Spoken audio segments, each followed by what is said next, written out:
Well, hello there, fellow geeks and geekettes, and welcome to yet another video. Now, if you've been following my channel for quite some time, at least for a little bit, you know that I do not read much comic books that come out today. I do not read many contemporary comics, for reasons such as these that I'm going to talk about today. Now, it needs to be said that even though I do not read every single issue that comes out in 2020, I do like to keep up with what's going on, not only in the comic book industry, but in the pages of the comic books itself. So I read quite a bit of comic book news. And I just found an article about a preview of a particular comic book that's going to come out very soon. I think this week, is it? And it's Batgirl, issue 50 from DC Comics. And I'm going to buy this issue digitally and read it in its entirety because I am very much interested in how much the creators can spoil and damage the characters in 2020.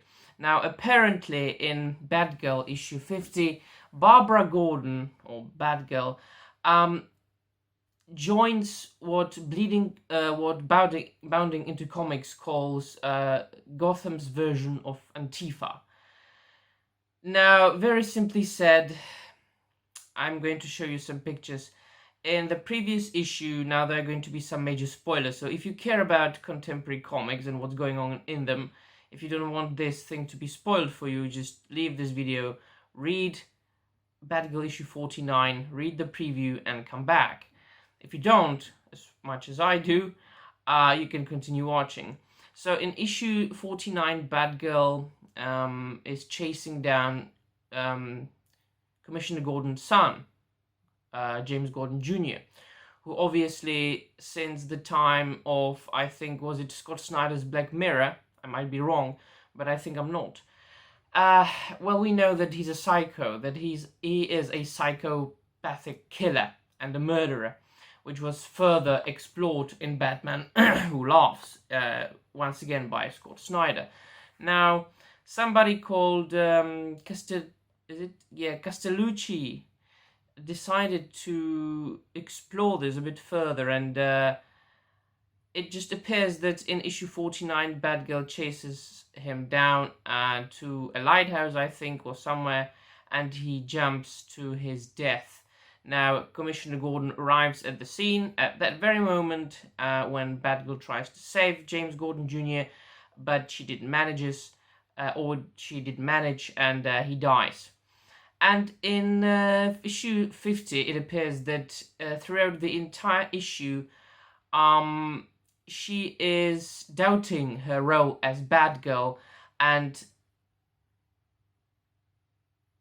fights with her father, Commissioner Gordon, which is a masculine father character, and we can't portray masculine father characters as being the good guys, right?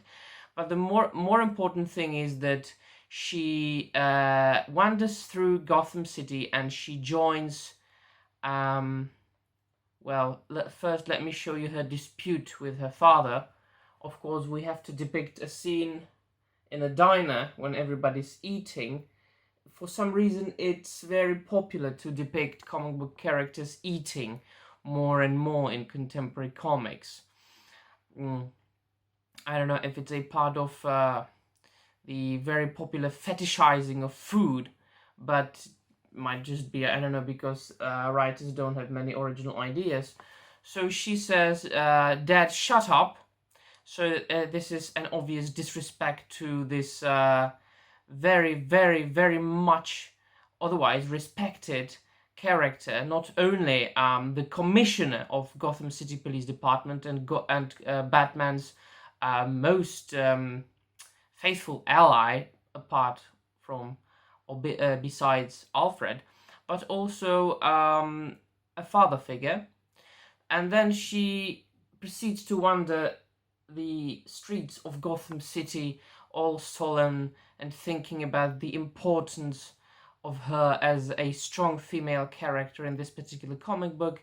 She sees people, who are not really acting like civilized human beings, doing the things that were happening in the United States of America and Britain a couple of months ago, which is destroying public property,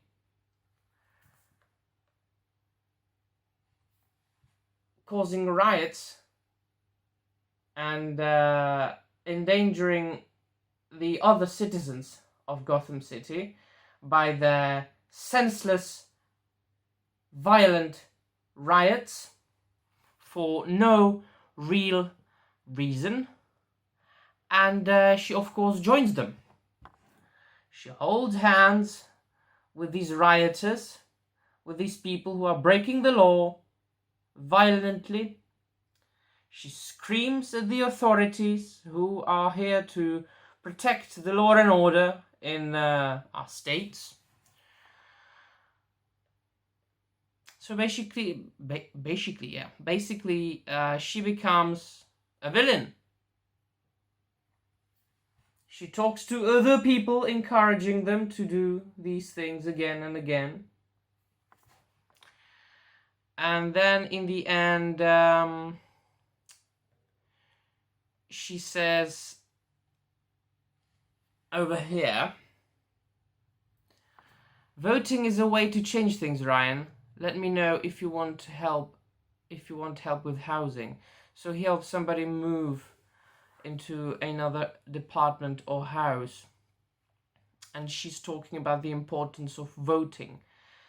So not only does Batgirl joins the rioters that cause upheaval and chaos in Gotham City, who are basically breaking the law, and are the very people that Batman and his Bat family should fight and put into prison, but also she is dragging unnecessary political material into a comic book. So Batgirl becomes something that I would definitely not show to children if they wanted to read a comic book.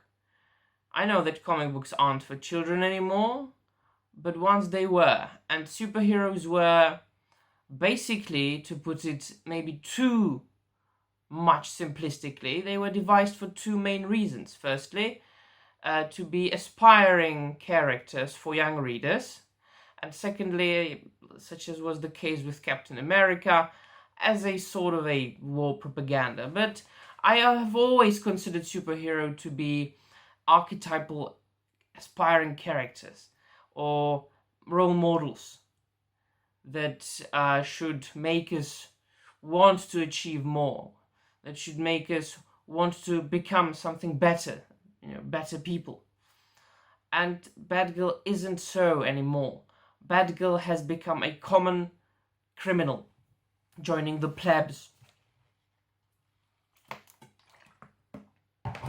rioting because they are getting bored by the modern society, because they can have everything and they've got their equality, and they can, I'm talking about the modern civilized developed world, they can go to a freaking shop at midnight and buy themselves a hamburger, and because they've got everything and they live in prosperity, well, they are getting bored and they're making up reasons to, be able to fight for things. So, but it says giant-sized final issue. So, at least it's getting cancelled. Thank freaking Christ. Thank God this is ending, because it's very sad. At least it makes me very sad that characters that were once role model superheroes are becoming villains, and not comedic supervillains like the Riddler, or completely made up psychopathic supervillains like the Joker, but villains from the real world. And that's very dangerous. And as I said, people are looking up to heroes and superheroes, because the superheroes, they should be aspirational characters. and they should be role models to people. And if superheroes are acting this way, there is a huge possibility that the readers will think that the actions that the superheroes take are actually correct and right, and they will follow these superheroes. That's why I consider this comic book to be very dangerous, very toxic, and I do not agree with this. And I'm only glad that it is getting cancelled, I think. It says final issue. So what do you think, my friends? Do you agree with me, or does your opinion differ in any way? Do remember, this is my opinion. Your opinion can differ. And please do not be afraid to type comments down below in the comment section to engage in an intelligent discussion, because this is what is important, to be able to discuss things on an intelligent and civilized way. It's much better, much safer, much more positive for the world and for society than going into the streets and destroying public property, putting people in danger and acting like freaking animals. So yeah, what do you think? Let me know in the comments down below. That'll be all from me. See you soon. Keep reading, keep watching good stuff, and bye.